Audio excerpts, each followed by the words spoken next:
Κύριε Πρόεδρε, κυρίες και κύριοι συνάδελφοι, πιστεύω ότι η επόμενη φάση ορίμανσης του πολιτικού συστήματος, δηλαδή ολωνών μας, είναι όταν συμφωνούμε να βρίσκουμε καλύτερο τρόπο να εκφράζουμε τη συμφωνία μας, παρά να κατασκευάζουμε δομές πάνω στην υποτιθέμενη διαφωνία που θέλει να κρύψει τη συμφωνία. Αυτό είναι μια πρόκληση στην οποία όλοι πρέπει να ανταποκριθούμε και ίσως είναι ένα από τα πιο αρνητικά του πολιτικού συστήματος τα 36 χρόνια της μεταπολίτευσης, ότι φοβόμαστε να πούμε πού συμφωνούμε και κατασκευάζουμε διαφωνία προκειμένου να διατηρήσουμε τις γραμμές μεταξύ των κομμάτων, ενώ προέχει η γραμμή της υπηρέτησης κοινωνίας από όλους μας. Κωδικοποιώ λοιπόν το συμπέρασμα αυτού του μεγάλου κύκλου συζήτησης, όπου εκφράστηκαν όλες οι πολιτικές δυνάμεις στη Βουλή για το νόμο που διαπραγματευόμαστε με τον τίτλο «Πρόγραμμα Διάβγεια», που αφορά κατ' ουσίαν την επέκταση μιας συνταγματικής επιταγής.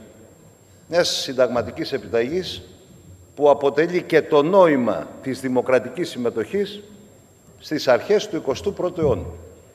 Ότι όταν η διοίκηση γίνεται το πιο πολύπλοκο, το πιο δύσβατο για το μέσο πολίτη σύστημα, αλλά αυτή η διοίκηση κτίζεται εν ονόματί του, τότε η πολιτεία πρέπει να έχει υποχρέωση για να καλλιεργήσει τη δημοκρατική συμμετοχή, για να δώσει στον πολίτη τη δυνατότητα ελέγχου της εξουσίας, άσκησης δηλαδή της δικής του εξουσίας, πρέπει η διοίκηση να είναι απολύτως διαφανής, προσβάσιμη και ελέγξιμη από τον πολίτη. Το κλειδί της νομοθετικής πρωτοβουλίας του Υπουργείου Εσωτερικών και του Υπουργού του κ. Γιάννη Ραγκούση εμπεριέχει πριν απ' όλα αυτή την κατηγορική εντολή διεύρυνσης της πιο κρίσιμης συνταγματικής αρχής στο πεδίο της διοίκησης. Όμως, κυρίες και κύριοι συνάδελφοι, νομίζω ότι πρέπει να εκτιμηθεί η δεύτερη πλευρά που τονίστηκε λιγότερο στη συζήτηση. Απέκτησε όμως ενδιαφέρον χάρη στις πολύ ενδιαφέρουσες, κατά τη γνώμη μου, παρατηρήσεις του κυρίου Προκόπη Παυλόπουλου, που φαντάζομαι μπορεί να είναι και χρήσιμες, κύριε Πρωθυπουργέ, καλώς ήρθατε. Μπορεί να είναι και χρήσιμες σε όλους μας όσον αφορά το άρθρο 4, η σημαντική όψη της μεταρρυθμιστικής αυτής προσπάθειας δεν είναι μόνο ότι εισάγει το σημείο της διαφάνειας, αλλά δεσμεύει τη διοίκηση ότι δεν γίνονται εκτελεστές οι δικές της πράξεις αν δεν έχουν γίνει δημόσιες, αν δεν έχουν αναρτηθεί, αν δεν είναι κτήμα δηλαδή του ελέγχου του πολίτη, της γνώσης της κοινωνίας για το τι κάνει η διοίκηση.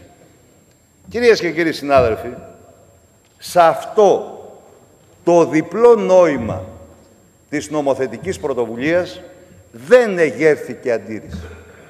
Δεν υπήρξε ουσιώδης ένσταση. Αλλά αυτός είναι ο πυρήνας αυτής της νομοθετικής πρωτοβουλίας. Γιατί τι θέλει η δημοκρατία? Άρα κατ' ουσίαν τι απαιτούν οι πολίτες από εμάς? Οι πολίτες απαιτούν από εμάς που ασκούμε διοίκηση να θέσουμε οι ίδιοι έλεγχο στην αυθαιρεσία της διοίκησης. Και αυτό κάνει με απόλυτη συνέπεια ο νόμος, τον οποίο καλούμαστε σε λίγο να ψηφίσουμε και κατάρθρο.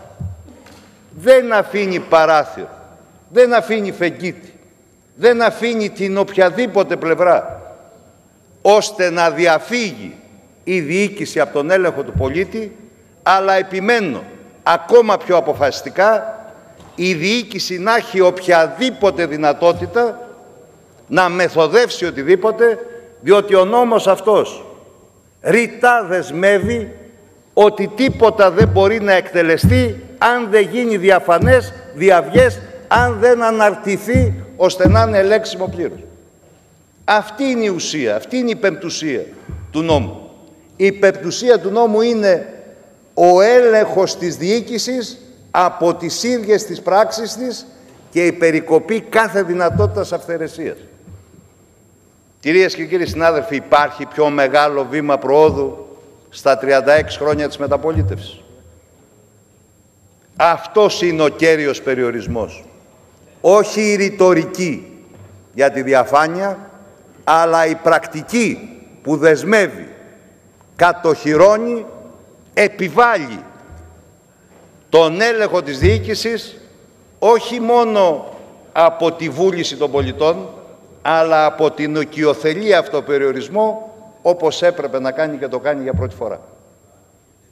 Επαναλαμβάνω λοιπόν ότι σε αυτό το πυρήνα θα έπρεπε να είμαστε όλοι σύμφωνοι. Και θα έπρεπε να είμαστε σύμφωνοι γιατί δεν είναι ένα αποσπασματικό νομοθέτημα και δεν είναι κυρίως, όπως υπόθηκε, μία δέσμευση του μνημονίου. Είναι εδώ ο Πρωθυπουργός της χώρας, ο Γιώργος Παπανδρέου. Θυμίζω σε όλους, γιατί η κοντή μνήμη δεν ευνοεί και δεν προάγει το δημοκρατικό διάλογο. 8 Νοεμβρίου του 2005, ο Γιώργος Παπανδρέου ως αρχηγός τότε της αξιωματικής αντιπολίτευσης αυτό το νόμο τον κατέθεσε ως πυρήνα της μέλουσας κυβερνητικής μας πορείας. 8 Νοεμβρίου του 2005 υπήρχε η δέσμευση ότι αν ο λαός επιλέξει να φέρει το ΠΑΣΟΚ στη διακυβέρνηση, το πρώτο μέλημα θα είναι η εισαγωγή αυτής της νομοθετικής πράξης που σήμερα καλούμαστε να ψηφίσουμε. Και μάλιστα το Δεκέμβριο, όταν στον Υπουργικό Συμβούλιο έδωσε εντολή να αρχίσει η προπαρασκευή αυτής της νομοθετικής πρωτοβουλίας, συμπλήρωσε εύστοχα, νομίζω για όλους μας, ότι αν είχε γίνει από τότε δεκτή αυτή η πρόταση, από 8 Νοεμβρίου του 2005, ούτε τα ομόλογα, ούτε το βατοπέδι, ούτε η κουμπάρι, ούτε τόσα και τόσα που συνέβησαν ως το 2009 θα ήταν δυνατόν να είχαν πραγματοποιηθεί. Κυρίες και κύριοι συνάδελφοι, είναι θετικό ότι ο νόμος έχει το γνώρισμα ότι εγκαθιδρύει πια τη δικιά του αυτοτελή πορεία και ότι οι συζητήσεις στο Κοινοβούλιο είναι πολύτιμες όταν διευκολύνουν τη διαφανή όψη των άρθρων, των κατευθύνσεων, και αυτός ο νόμος έχει ήδη αποδείξει την αξία του. Γιατί στην πραγματικότητα δεν εγέρθησαν θέματα αρχής από καμιά πλευρά και με κανένα πιστικό τρόπο, αλλά ακόμα περισσότερο στα ζωτικά του άρθρα, αυτά που πραγματώνουν την υπόστασή του, όλες οι παρατηρήσεις κατέληγαν στο να είναι διευκολυντικές της αποτελεσματικότητάς του. Άρα, ανεξάρτητα από την τελική στάση που θα επιδείξουν οι εκπρόσωποι των κομμάτων, αυτό που κέρδισε το Κοινοβούλιο είναι αυτό που κέρδισε η Ελλάδα μας. Κέρδισε ένα νόμο που όντως προάγει τη διαφάνεια, που όντως κατοχυρώνει το συνταγματικό δικαίωμα του πολίτη στην συμμετοχή και στον έλεγχο, αλλά κυρίως για πρώτη φορά με τόσο διαυγή τρόπο αυτοπεριορίζει τη διοίκηση στη δυνατότητα της αυθαιρεσίας της. Είναι μια καλή στιγμή και ζητούμε από όλους μια θετική ψήφο σε ένα θετικό βήμα για την πατρίδα. Σας ευχαριστώ.